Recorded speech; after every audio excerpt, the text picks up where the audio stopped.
welcome to All Steelers Talk, your home for everything Pittsburgh Steelers, presented by allsteelers.com.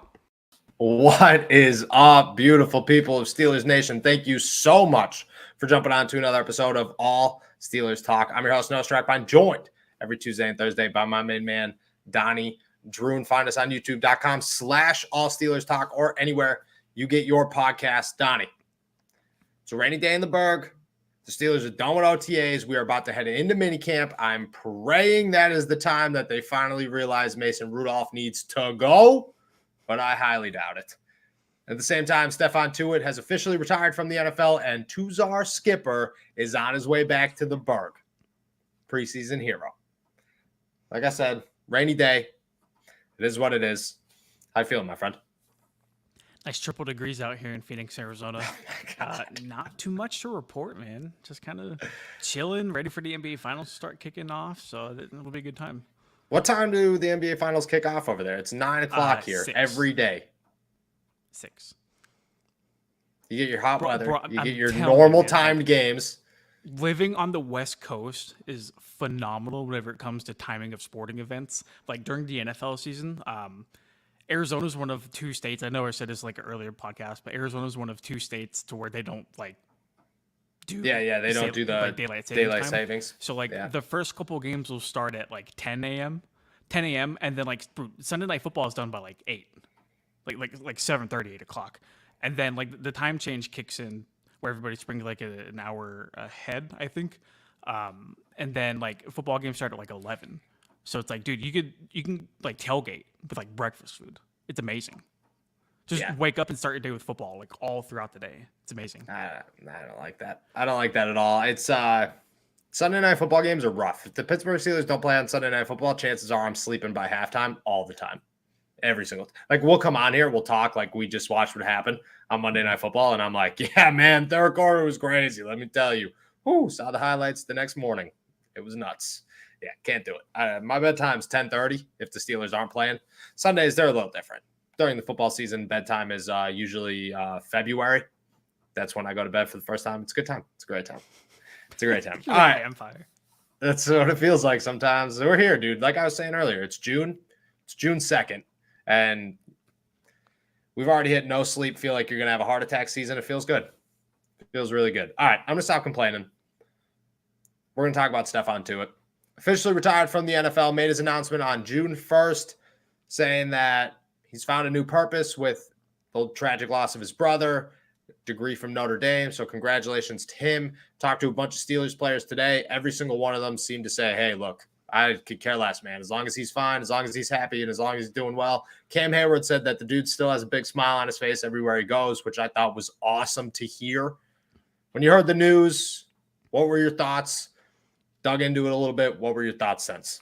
I was kind of shocked more than anything, just because it was funny because on Tuesday, whenever we hopped on here, we were talking about, well, obviously you want Stephon to be okay with whatever decision that he makes, but we just need to know a decision.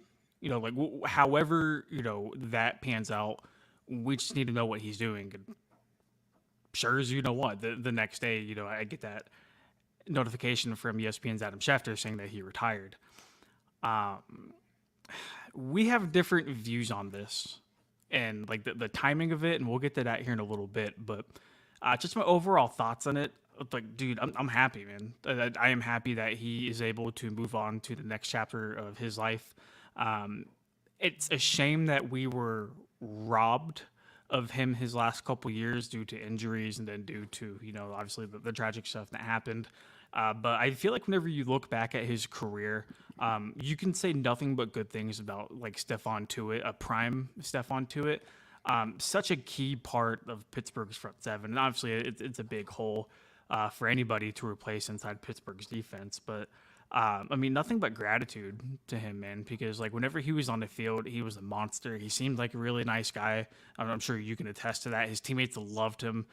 Very few, if any, bad things have been said about Stephon. So I wish him nothing but happiness and success in the next chapter of his life.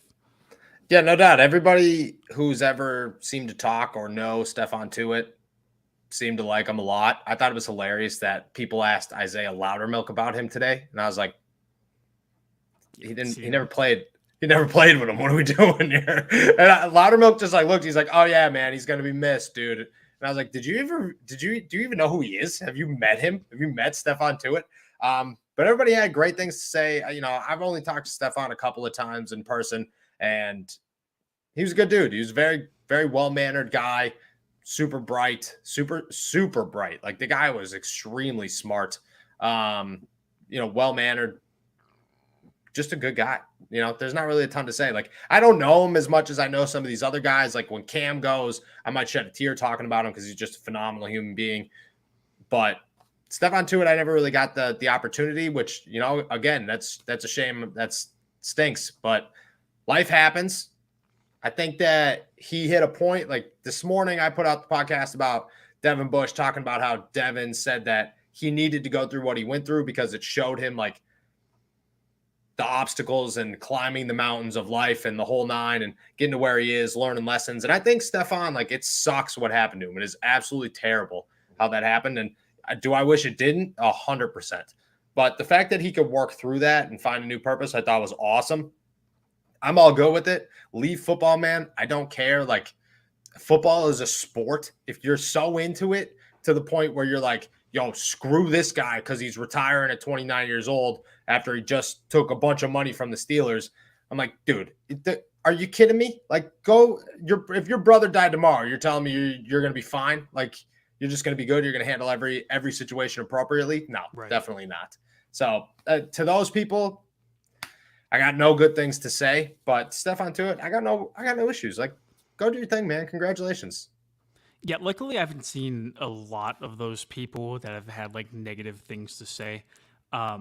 It's okay to be disappointed maybe by how things ended in Pittsburgh and kind of the lack of Stephon Tuitt that we got to see towards the end of his career. But I think whenever you take into account just like everything that he had gone through the past year and obviously like the timing of everything, you would have liked it to be a little bit better for certain reasons, but I mean, dude, you really can't control it. And like to put it into perspective, like you had said, dude, our universe is expanding infinitely fast to the point where we will never discover what's fully out there. Like I think we only know like 3% of what's in our oceans. Like football's Facts. Just a game, like you said.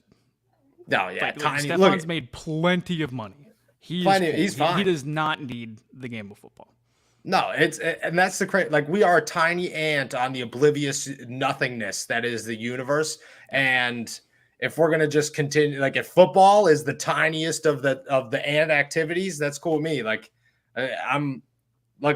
it's football, man. It's a football game. It's a game. It is a game. It means absolutely nothing. So anybody getting upset about it, you're taking it way too far, dude.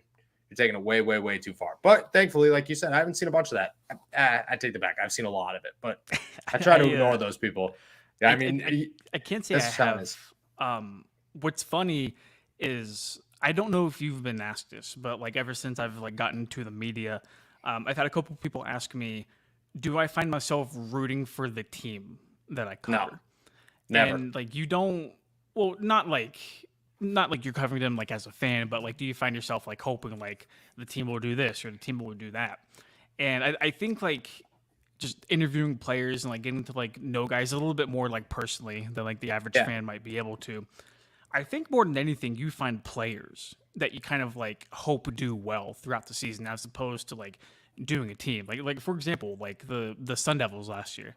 I could not care less whether or not they won. They could have won every game. They could have lost every game. I don't care. That does not affect me whatsoever. But just like talking with a lot of those guys, you get to know them on like a personal level. It's like, okay, well, I hope this guy catches a touchdown tonight. You know, I hope this dude has like 3 sacks tonight. And like everybody's tweeting about him, stuff like that too. So I definitely feel like Stefan was one of those players to where everybody feels like he was a great guy and they cheered him on. And hopefully he gets that same support off the football field. Yeah, I 100% agree. Like, he was one of those dudes. You root for players. You don't root for teams when you're in this business. I rooted for Stephon Tuitt. I'm going to continue to root for Stephon Tuitt. I know that you have something a little interesting, though, when it comes to when he chose to call it quits. Yeah, we see these things a little bit differently. I kind of want you to go first because you are a little bit closer to the situation than I am. I'm just an outsider that tried to put pieces of the puzzle together, and those pieces probably don't even exist in real life. So what I heard was just, from sources I have heard that the team continued to talk to Tuitt. There was no ghosting. There was no, Tuitt disappeared and then just suddenly said, I'm never playing football again. There were conversations. Those conversations were both, I'm continuing to work, but also I'm thinking about walking away. And a lot of those conversations were guys like Mike Tomlin, Kevin Colbert, Cam Hayward, those guys saying like, we love you and we're going to support you no matter what, but maybe you needed the team environment. Maybe the team environment's what's best for you right now. Come back to the locker room, that whole nine. And Cam expressed that today, but I've also heard that today, yesterday, in the last 24 hours, that the team was definitely in contact with Stephon Tuitt. And it wasn't really like he's definitely going to retire. It was he's still on the fence, but we're optimistic that he's going to come back. And then he kind of dropped the bombshell like, I'm leaving. And it wasn't like a bad bombshell. Like, I don't think anybody was mad. He informed them maybe 3 or 4 days ago. That's why they brought in 3 guys to work out for them and, told nobody about it because they kind of knew it was coming. But he informed them a couple of days ago. Now, the cap situation this is where it gets interesting. And maybe we don't see it very differently because if he informed them a couple of days ago, maybe they set it up so that this is what would happen, but the Steelers did save some money. They did. So in the NFL, that was a very loud pen drop. My apologies. In the NFL, didn't hear it at all. They are 2 different. Yeah, they're 2 different kind of. Let me rephrase that. There's a deadline. There's a pre-June 1st cap casualty, and then a post-June 1st cap casualty. Yep. When did Stephon Tuitt retire? Yesterday. June 1st. Yep. June 1st. June 1st. The interesting thing about this is had he retired prior to the beginning of the June, the Steelers would have only saved $4 million on the salary cap. But with the way the contract was structured, with the way the CBA was done, for post-June 1st cuts, the Steelers actually saved a little bit more money than that. So in 2022, the Steelers would have initially been charged with a dead cap hit of $9.685 million, but they did save about $9 million in his salary due for the upcoming season. So that's a net loss of about $610,000 for 2022, kind of whatever. But you do have to remember that Tuitt's deal was restructured with voidable years, 3 of them, in 2021 to kind of give the Steelers a little bit more wiggle room whenever it came to the cap space. So the dead money for the next couple of years, 2023 will be $4.75 million, and then 2024 and 2025 will be $1.585 million. So it's we don't know for sure whether or not the designation was a post June 1st retirement. But if it is like officially made that way, the dead cap just happened today. He just filed the paperwork today. So June 2nd would be the official date he retired. If that's the case, then the dead cap is going to be cut in half from $9.685 million to $4.425 million this season. And then the other half, the $4.84 million, is going to be done in 2023. So this all tells me, I know I just threw a bunch of numbers out there. Yeah, I tried. No, you're good. I just don't see a way the Steelers didn't know he was going to retire. But that's what I mean. Looking back with like hindsight and just like looking at the way some of these things aligned and all of the stuff that you had brought up, I just. Yeah, that's what. But that's what I think that clicked. Like it didn't click when we talked pre-show because I was like, oh no, like that definitely wasn't like they didn't know, but they did know a couple of days ago. So they definitely told him, yo, hold off, bro. Like, sorry, you're gonna get gypped some money, but hold off. Like, you can't go until June 2nd. And I'm sure he was fine with that. Like, he got paid last season. I doubt that Stefan Tuitt was sitting around. For everybody who's like, oh, Stefan Tuitt stole all this money. Like, I doubt Stefan Tuitt was sitting around going, ha, ha, ha, I'm not going to play football and I'm going to steal all the Steelers' money. Like, I'm sure that when they said, hey, look at do this so that we save this amount of cap space, he said, that's totally fine and I'll hold off.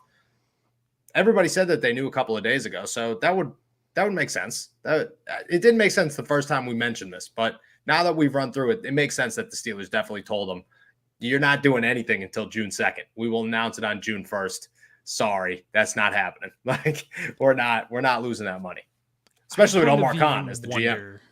Yeah, no, definitely him being the cap savvy person. That was probably the first thing. He's probably just like, oh yeah, you can't do it. Oh, also congratulations. Yeah. Good job. Everybody's like, all right, well, let's get to work on the Minky deal. I was like, no, we got something. We got something coming. I do wonder if they had an inkling about Tuitt retiring whenever they took Liao in the third round. Now, like, by no means is he a Stephon Tuitt replacement. And like the front seven like needed that depth anyway. I mean, we're talking about a team that ranked 32nd in run defense last year. Like it needed to be addressed whether or not Tuitt was going to be there. But I just wonder when the organization got that little inkling that, hey, maybe Tuitt's not coming back. Because like I don't know, because I remember it was either last week or the week prior where you had talked to Cam Hayward, and Cam Hayward was fully confident Stephon was going to play this year. Yeah, a whole week ago. And Cam said it today. He was like, you can call me a liar. That's okay. I think that I don't know if they knew that he wasn't coming back, but I think that everybody was fully convinced that this was Stephon Tuitt's final year in Pittsburgh. And because of that, they needed the youth movement. I also they loved Liao throughout the draft process. Loved him. He was one of the dudes. They were at everything. So that didn't really surprise me. But I think they did look at Tuitt as a guy that they hoped showed up. But if he didn't, they were already preparing to replace him in a year anyways. Because it was the last year of his contract. Chances are with a guy like that, you're not going to re-sign him. So I don't know. I think that I'm not going to say they knew it was going to happen. I'm going to say that they definitely took some preparation. But if we're being totally honest, I don't think they took enough. And I think that they're left with two options. Larry Ogdenboom or whatever the heck his name is out of Cincinnati. He seems to be the only guy that the Pittsburgh Steelers, in my opinion, should go out and sign to replace this dude who has the same level of talent as Stephon Tuitt. The problem is he failed a physical a month and a half ago in Chicago because of a foot injury, so we don't know if he's healthy. So I think the Steelers should have did more. I personally do. I think that they really hurt themselves by waiting until it actually happened to get a guy. And ironically, the day before Akeem Hicks signed. Right. Let's play this game. Had they already knew that Tuitt was going to retire heading into the draft, do you think that changes anything at all with their first two picks? No. Maybe. I don't know. I want to say no, just because they weren't going to not take Kenny Pickett. If Kenny Pickett was there, they were going to take Kenny Pickett. Now, if Kenny Pickett wasn't there, I think yes. I definitely think they would have tried to squeeze a defensive lineman in there somewhere. But Kenny Pickett, they definitely were going to take. And I don't know how you pass up on George Pickens in the second. I just don't. From what I've seen so far and for what you've seen in college and on his pro day and everything, that would have just been a dumb move. Yeah, if you were just oh, we're going to go get a defensive lineman that's almost as good as George Pickens, but we're going to pass up George Pickens, that just would have been a bad move for me. I think Liao's a good option. I think he's a true defensive end. I think he could be that guy. I think he needs a year, and that stinks that he needs a year. That's kind of the consensus on him, is that he needs a year. And he needs a year, yeah. The timing of it kind of comes in poorly. Poorly, yeah. But he's a third-round pick. You can't toss a third-round pick out there and say, hey, you're the starter immediately. But that being said, they've done it before. Maybe they'll do it again. They have too much faith in Chris Wormley. That's what it comes down to. They have way too much faith in Chris Wormley. Yeah, and just looking at the options that they have, really quick, do you think they bring somebody in from the outside? Do you think they go and trade for somebody? Do you think they sign this free agent, or do you think they roll with some of the guys that they have? Because I'm kind of leaning towards them staying in house. I think that they bring somebody in. I don't know to what degree, to what talent level they'll bring somebody in. If they're going to bring somebody in that's going to compete to start, or if they're going to just bring in a depth piece. Yeah.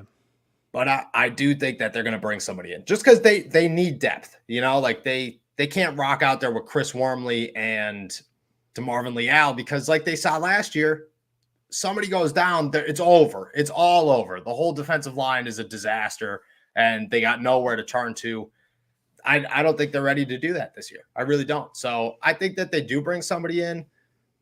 To this comment, I think that it's going to be later. I think that they're going to wait for somebody to get cut. They're going to see what's up. They're going to see if that Larry O out of Cincinnati is healthy in a month or two, and that's when they'll bring somebody in. But I do expect them to add somebody at some point. He played in Cleveland, then he played in Cincy. Okay. Yeah. No, I wrote about him today, but his name, I'll never be like. I mean, you had to pronounce JOK's name 100 times for me. Yeah, like I'll never be able. If this guy signs with the Steelers, I'll never be able to. Ever be able to say his last name. Do me a favor. Out of Chris Wormley, Isaiah Loudermilk, and DeMarvin Leal, and I think I already know the answer to this, and like other people probably do as well. Rank those guys from 1 to 3 on who you could think potentially replace Stephon Tuitt next year. So it's Wormley's going to be 1. Wormley's going to start. Is that only because of his veteran experience compared to the fact that he started last season? There's a bunch of like Tomlin's made it very known, like Wormley's a starter too. You know, even Art Rooney was like, we believe Wormley's a quality starting defensive lineman. I'm like, okay, if that's what you think. Well, the weird thing about him was that like after the Steelers had lost Javon Hargrave, they went and traded for him. Everyone was like, oh, like here's Hargrave's replacement. Yeah. Like, this is the nose guard. I'm like, dude, he's 215 pounds. Yeah, what are you doing? And he's a really good depth piece. Like Chris Wormley could be like how Tyson was before Tyson took over the starting job. That could be Wormley. Like he's a good football player. He's not a guy that you want playing 75% of the reps. I think Isaiah Loudermilk has a lot of upside this season. I think we could see him play a lot. And then Leal would be 3rd, but like I don't think any of them are good options right now, like whatsoever. I think it's very slim. And then the problem there is if you move Loudermilk over to defensive end, you got literally nobody to back up Cam Hayward at defensive tackle because Leal is too small to play defensive tackle and Wormley's too small to play defensive tackle. So you just have 3 defensive ends. And Cam's got a 33-year-old Cam Hayward's got to play 100% of the snaps. He's got like you got to have somebody. Like Henry Mondu and Carlos Davis behind him. Yeah. Yes.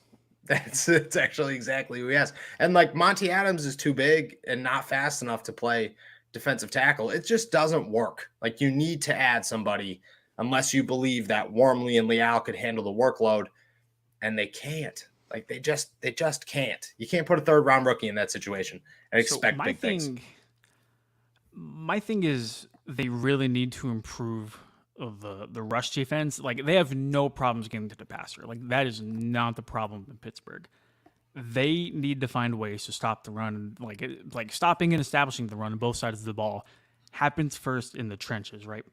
Yep. A lot of the guys that are current free agents, I'm looking at Jason Pierre-Paul, I'm looking at Carl Nassib, and I'm looking at Carlos Dunlap. More so renowned pass rushers, more than run stuffers. And not that they can't stop the run, but obviously their specialties come in getting after the quarterback. Yeah. There's none. There's none. There's that. I'm telling you, there's just Ogdenbun, whatever his name is, out of Cincinnati, which I should know. Like the Steelers play him twice a year. I know who he is. I just can't pronounce his last name. There's him, and that's pretty much it. Like that's the only guy that I could see playing true defensive end for the Pittsburgh Steelers as a run stuffer and being like, and a guy that could also get to the pass. Like, you know, Stefan Tuitt's got 34 and a half sacks or something in his career. Like the dude found the quarterback. And I think that this, like for sure, Larry O offers that versatility. He's not healthy enough to get signed right now. So that's an issue. They got to wait it out and hope something happens. I think that's their only option. You obviously want both of those abilities in a defensive end. If you're looking for like a run stuffing dude, like I think Loudermilk is just fine at like clogging rushing lanes and helping stop the run. But I don't feel super comfortable like at this moment in time throwing him to the wolves. I still would No. like another year to work on that project, and like I hope he does see an increase in playing time this year, and I hope he does get that like veteran feel a little bit more. But dude, just like I think two free agents I'm kind of circling for myself right now would be Steven Means from the Falcons, and then Benson Mayowa, and I think that's his name, from the Seattle Seahawks.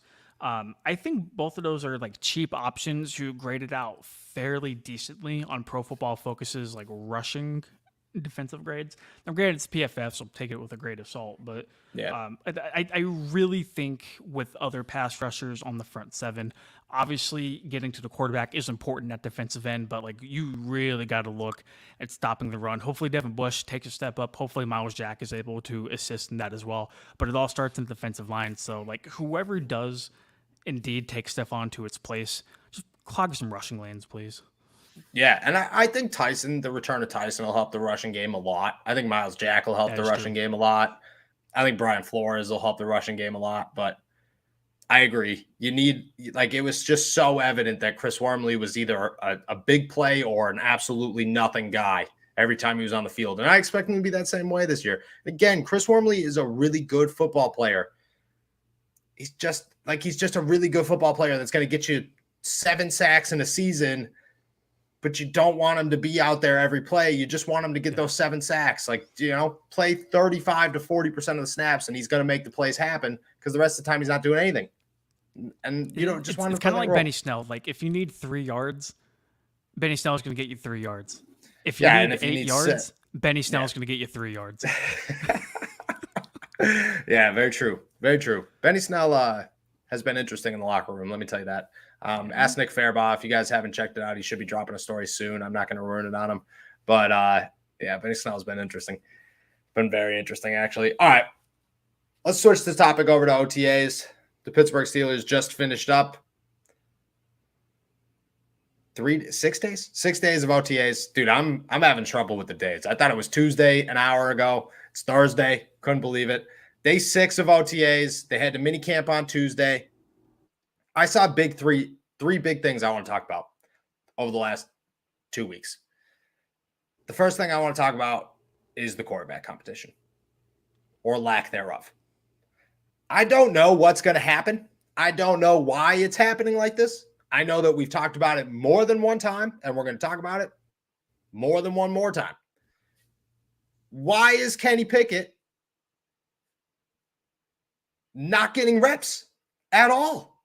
Like, at all. It is to the point where I walked over to the sideline after practice today and said, yo, you guys missed all that fun stuff to the media, some of the media guys that were standing on the sideline. And they said, yeah, I got to see Kenny Pickett stretch, because that's all he does. He never throws a football. They'd never have him or Chris Oladokun ever do anything. It is just Mitchell Trubisky and just Mason Rudolph. And to be quite honest, it's more Mason Rudolph than it is Mitch Trubisky anymore.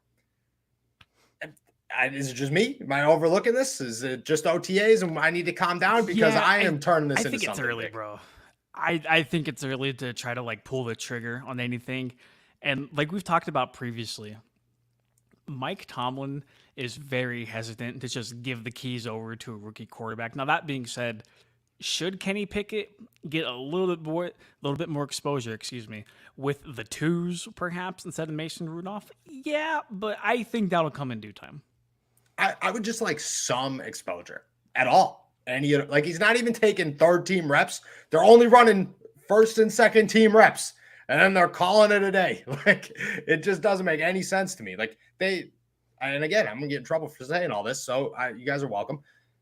They're doing things like 2-minute drills and, just even individual workouts, to the point where, like, it's Mitch and Mason constantly, and then the buzzer sounds, and Kenny hasn't done anything at all.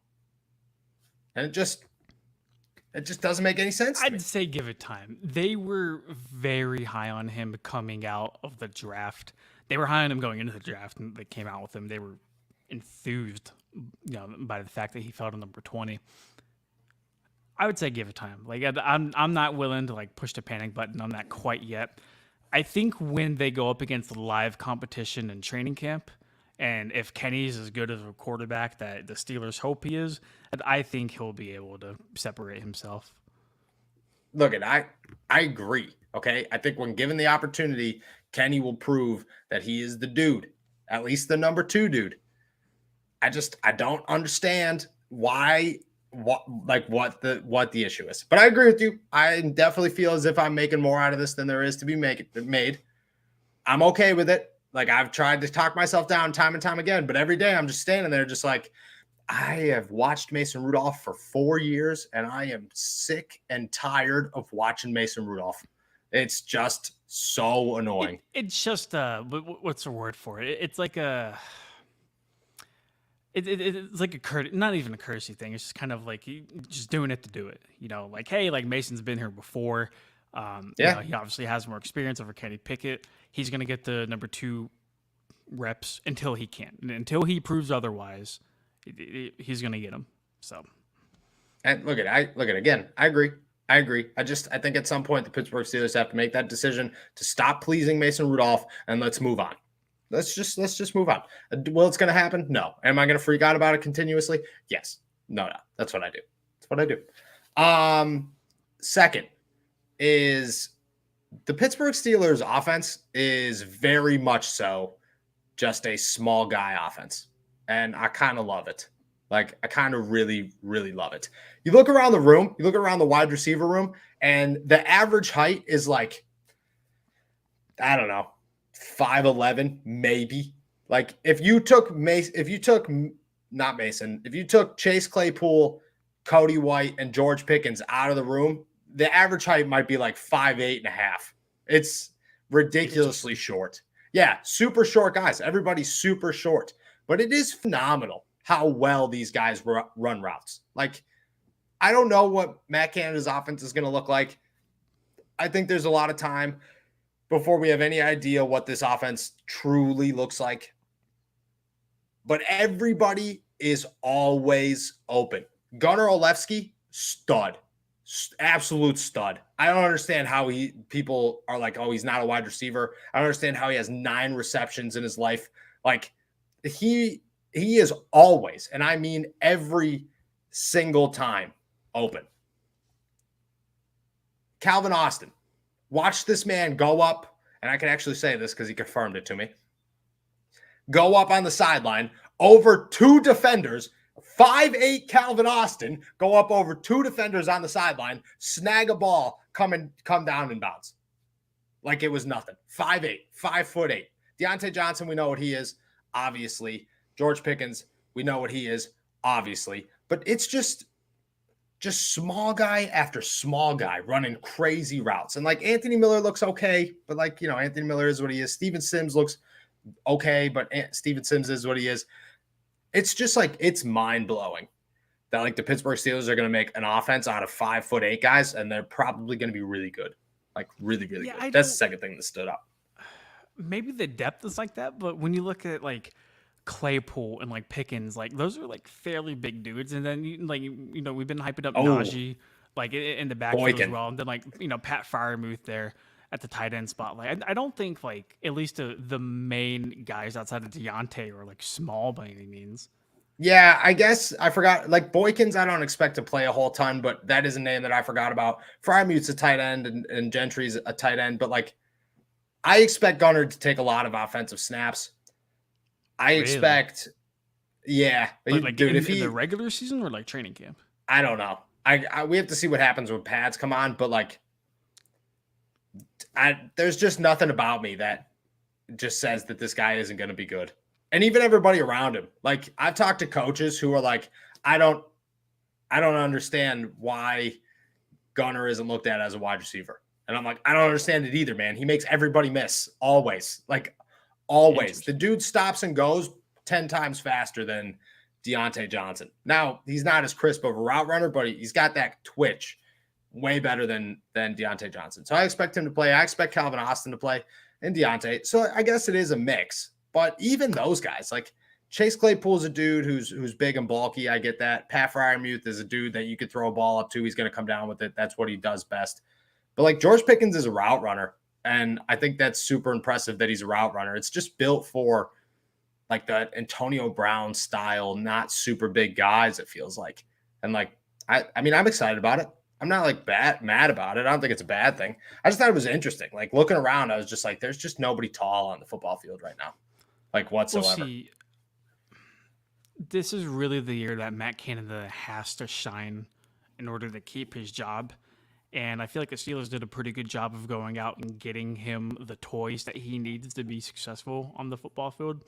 Oh yeah. So I think the onus is all on him. Like if you're this great offensive coordinator that you say you are, and it's funny because we talked to people in Mobile, and apparently people around the NFL were like, "How does this guy still have a job?" Like it's actually amazing that he's still the offensive coordinator for the Pittsburgh Steelers. Yeah, it So actually is. like not rave reviews for Canada, but like there's no excuse for him this year. There's none at all. None whatsoever. And just to answer this question here, what is it about Gunner that is the reason he's been difficult to watch? I don't know what it was. Like out in New England, he's just a punt returner and a kick returner, and a good one. I mean, an all-pro one, but he's got 9 career catches. He knows that number off the back of his hand. If you tell him, if you're like, yo, how many catches do you have in your career? He says 9. He knows. So that means that he's thinking about it. He wants to be a wide receiver. I think he's going to be. I don't know. Also, a fun tidbit. He told me that Mike Tomlin is the only one that Bill Belichick talks positively to in New England. The only one, the only coach around the league that he talks positively about in New England is Mike Tomlin, which doesn't surprise me, but surprises me at the same time. You know, I would expect our Bill Belichick to talk positively about literally no one. All right, and the third thing that has stood out to me, because again, it's OTAs, it's talent short, so you could eliminate the defensive line, you can eliminate the offensive line, you can eliminate the pass rushers, they don't do anything, is the defensive backfield. Because they're for 2 reasons. One, they're super versatile. Everybody seems to play a million different roles. Trey Norwood, Cam Sutton, DeMonte KZ, I mean, Arthur Millette. There's just options. But they all seem to be sticking to one role right now, and I think that's the best thing for them is to have a bunch of dudes who could play everywhere, but are primarily focused on one area of need. That way they can have depth everywhere, and they don't have to worry about Cam Sutton playing 4 different positions, Trey Norwood playing 4 different positions. You know what I mean? Like, let them get really good at safety, let them get really good at corner, and then if need be, move them around. You know, that's what a chess piece is best for. Yep. So that has stood out to me that Cam has been playing outside mostly. Trey Norwood's been playing just about slot. KZ's playing just about slot, the whole 9. The second thing is that they all look like absolute studs, dude. Studs. Cam Sutton's the first one in, the first one out. Levi Wallace is that dog that comes in. Akella Witherspoon is out there yelling, leading guys around, telling people where to go, like a proven vet. He's played 7 games for the Pittsburgh Steelers. The dude's acting like he's been the longest tenured cornerback on the roster. It's nuts. That swagger's crazy. He's yelling, shouting, headbutting Brian Flores, like stuff that gets you hyped. In helmets and shorts. How's he been, by the way, Brian? Oh, he's always coaching. Always coaching. There's 2 guys that are always coaching on the Steelers, and that is Brian Flores always has something to say. I think in a different light. He's always seems like he's like coaching, telling you where to go. It's like I mean, I don't know what Brian Flores' whole career looked like, but you could tell he's got the experience. And then Frisman Jackson, the wide receiver coach, dude, this guy always talks. Always. I don't know what, like sometimes I hear what he's saying. Sometimes the things he's saying doesn't even make sense to me, but there are always things coming out of his mouth. Always. While other coaches are talking, he's talking. Like always. Never stops talking. And, you know, that's a coach's job. I get it. But to the point where it's like super noticeable. Like you could be on the other side of the field and you're looking over and you're like, oh, Frisman Jackson's talking. Of course. I could hear him. I could hear him from over here talking to Chase Claypool, standing 6 inches from his face. So those are the 2 guys that they always seem to be talking, but I think they're both good. I mean, Brian Flores is an amazing pickup, pickup. Everybody calls him a dog. And if you're calling a coach a dog, like, yeah, Mike Tomlin is a dog. Like Mike Tomlin is about as dog as they get out of NFL head coaches, and nobody refers to him as a dog. Brian Flores, dog. You know that TikTok with the dude, like running back room, this guy, dog. That's how everybody describes Brian Flores. So it's a good pickup. I think we all know that. We'll have more about it. We'll hear more about him in minicamp, and I'm very excited about it. Dog. So yeah, it's been good. OTAs have been good. Again, helmets and shorts, only so much we could talk about, which is cool because minicamp starts next week, which you know what that means. More helmets and shorts. Very excited about it. Very excited about it. That's all right. There's a couple of things I want to watch for next week. That's how I ended here. I want to see Mason get the heck out of the number 2 spot. I want Kenny to get some actual freaking reps, please. Please and thank you. Some actual freaking reps. I want to see Deontay go a whole week because he's only been here twice so far. He's obviously worked with the ones, but he's like kind of working off to the side most of the time. He's not really doing much when it comes to team stuff. I want to see what he looks like in a team package in Matt Canada's offense because I want to see what the X position looks like. I don't think we've really gotten to see that so far, and that means a lot to the Pittsburgh Steelers. And then finally, I would love to see what the Pittsburgh Steelers do moving forward without Stephon Tuitt because they're not going to sit here. We know the Pittsburgh Steelers, and they've messed up. They've sat here long enough to mess up. It's what they do. Trey Turner, Melvin Ingram, they've done it before. They got to the point where they're backed up against the wall. Now they'll go find somebody. They'll try to make it work. We'll see if it does work, but they will add somebody, and I think that's very interesting to see. So all that coming, plus much more, and we'll be back. Thank you, everybody, for jumping on to another episode. Hold on. There's something else we got to say, remember? Oh, the Minka jersey. Yeah. I forgot about the Minka jersey. All right, listen, there's 74 people watching right now live. I'm sure thousands will watch later.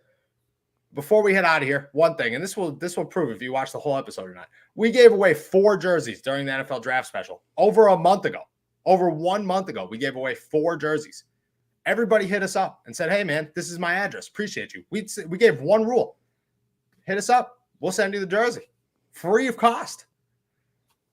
One person did not hit us up. And that one person won the biggest prize of them all, the Minkah Fitzpatrick jersey. So, for all of you out there hoping, oh my gosh, are they going to give it away again? We might be. We're going to give whoever it was. I don't remember who it was. I should have went back and looked. I'll know for tomorrow. But if you won the Minkah Fitzpatrick jersey, and you have to match because I'm going to know if you're lying. I'm going to go look, obviously, and make sure that it was who it says it is. If you won them, you have to hit me up on Twitter, slide into my DMs, or hit me up through my email, which is linked to the YouTube account. It's just my first and last name @gmail.com. Hit me up one of those 2 ways and say, hey, man, I'm the winner. This is my name. This is my address. And I will hit you back and say, okay, cool. Sounds good. I'm going to send it out. You have 1 week from today to do so. 1 week. Next Friday, we'll give you even through Thursday. Next Friday, when me and Derek are on the pod, I will announce that it is back on the market, and we will pick a date to give it away. But you have 1 week to come claim your prize. Otherwise, there's a free Minkah Fitzpatrick jersey up for grabs, signed and ready to be delivered. That's been sitting here 4 feet away from my desk for the last month. I've been staring at it every single day. Probably smells a little bit like Manscaped at this point because everything I wear is Manscaped, but it's ready to go. So 1 week, hit me up, Twitter or on my email. Let me know who it is. I'm going to go back and check so that I make sure nobody's lying to me. So don't try to be that guy. If you do be that guy, you're immediately eliminated from all competitions forever. I'm just kidding, but I'm not kidding. We'll be back. I'll be back tomorrow. 1 week tomorrow, we will announce if it's back on the market or not back on the market. So for everybody listening, you better hope and pray that this guy doesn't come back. I don't remember who it was, but got to be better next time. Got to be better. All right. We good? Is that all the announcements we have? I think so. Yep. Okay. Sounds good. All right. Thank you, everybody, for jumping on to another episode of All Steelers Talk. Make sure to subscribe to us on YouTube, youtube.com/All Steelers Talk. And as always, go use our promo code at manscaped.com for 20% off plus free shipping. I'll be back tomorrow with Fridays with Derek the Kid. Enjoy your night. Peace.